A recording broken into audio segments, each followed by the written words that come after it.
السلام عليكم. تعالوا النهارده نعمل وصفه حلوه قوي من غير لحوم ولا حاجه. نقدر نعمل طاجن مسقعه وبالخضروات، فعلا يجنن جدا. تكات بسيطه قوي.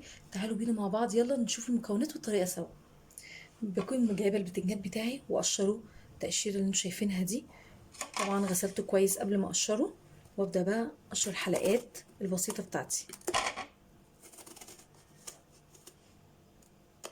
انا عايزه الحلقه بتاعتي لا تكون تخينه قوي ولا رفيعه قوي، انا عايزاها بالسمك اللي انتوا شايفينه ده بيدي كده لحم حلو قوي للبتنجان، بيكون فعلا مميز جدا.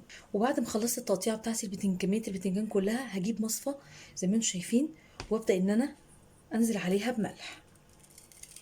انا عايزاه كله يكون متبل بالملح كويس قوي عشان ينزل ميته كويس.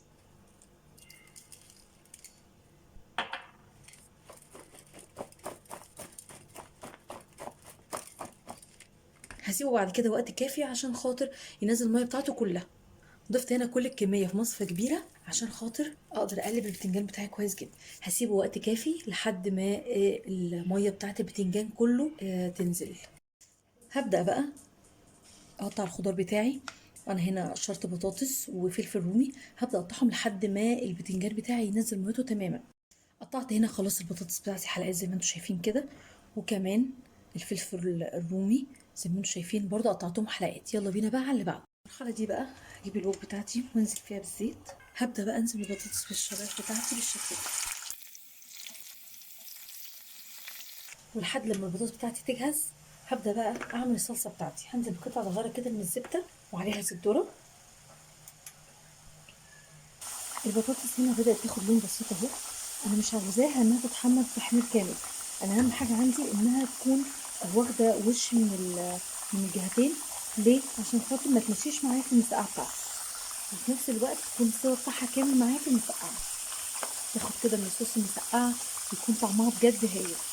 وهنا بقى بعد ما الزبده بتاعتي ساحت، هنزل بقى بخمس فصوص من الثوم مفرومين بالشكل ده. مهم هنا جدا ان انا اسوي الثوم بتاعي هنا كويس قوي، مش عايزاه يكون ني خالص. كده الثوم بتاعي ممتاز جدا، هو ده اللي انا عاوزاه بالظبط. هنزل بقى بمعلقتين كبار من الخل،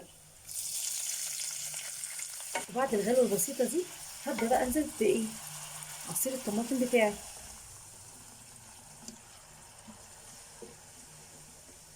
وراه على طول عصير ليمونه كبيره. مش قادره اقول لكم، الصوص ده بينقل المسقعه في حته تانية خالص، بيبقى فعلا طاجن مسقعه ما حصلش. الريحه هنا قلبت الدنيا خالص. بجد مش لازم لحمه او فراخ عشان خاطر نحس باستمتاع الاكل، وبيكون قد ايه ممتاز وهايل جدا الصوص بتاعي. انا كده تمام جدا، مش عايزه اكتر من كده، بالعكس زادت كمان عن اللي انا كنت طالباه. هبدا ان انا اطلعها على صفايه سلك.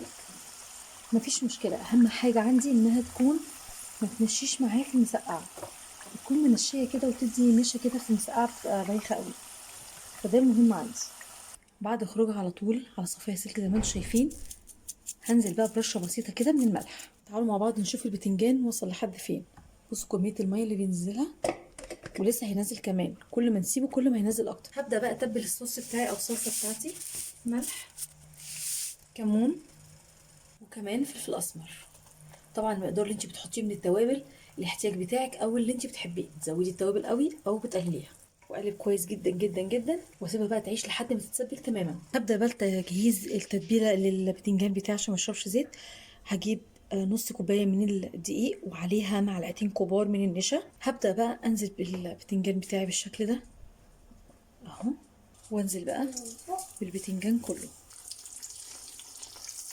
خلاص بعد الصلصه بتاعتي ما اتسبكت بالشكل ده، هيكون عندي الفلفل نزلت عليه بشويه من الملح، وانزل على الصلصه بتاعتي واديهم غلوه صغيره واقفل عليها على طول. البتنجان كمان اول ما بطلعه على شبكه بالشكل ده. بصوا قد ايه محرفشه وجميله، بجد طعمها هايل جدا ومميز. وده شكل الفلفل بعد ما اديته الغلوه بسيطه، انا عايزاه يدبل بس معايا بالشكل ده. هبدا بقى اطلعه على جنب. ده الشكل بتاعه بعد ما خلاص شلت كله من الصلصه. والله يا جماعه يتاكل وعايز يتغمس لوحده من غير اي حاجه، ولا يدخل فرن ولا حاجه. يلا بينا نشوف هنعمل ايه. بجيب البايركس بتاعي او اي صينيه انت متاحه عندك او بتحبي تنفذي فيها، وانزل بجزء من الصلصه، افرش كل الارضيه بتاعه البايركس بتاعي، وابدا بقى انزل براق من البتنجان بتاعي الجميل المحرفش القمر ده. وبين كل بتنجانه هحط بطاطسايه بالمنظر ده، كنا هننساه. بترصيها بالشكل المتاح عندك، ممكن شكل عشوائي، ممكن ترصيه الشكل يريحك. وكده خلاص، بعد ما خلصت الكميه بتاعتي هنزل بقى بالفلفل بالشكل ده. انا ليه اخدته من الصلصه؟ عشان اقدر اوزعه كويس جدا. كنت سايبه كام بتنجانيه تانية، عايزه الفلفل يكون في النص. هبدا افنش بقى، خلاص كده كل المقدار بتاعي بقى تمام جدا. وابدا بقى انزل بكميه الصوص بتاعتي.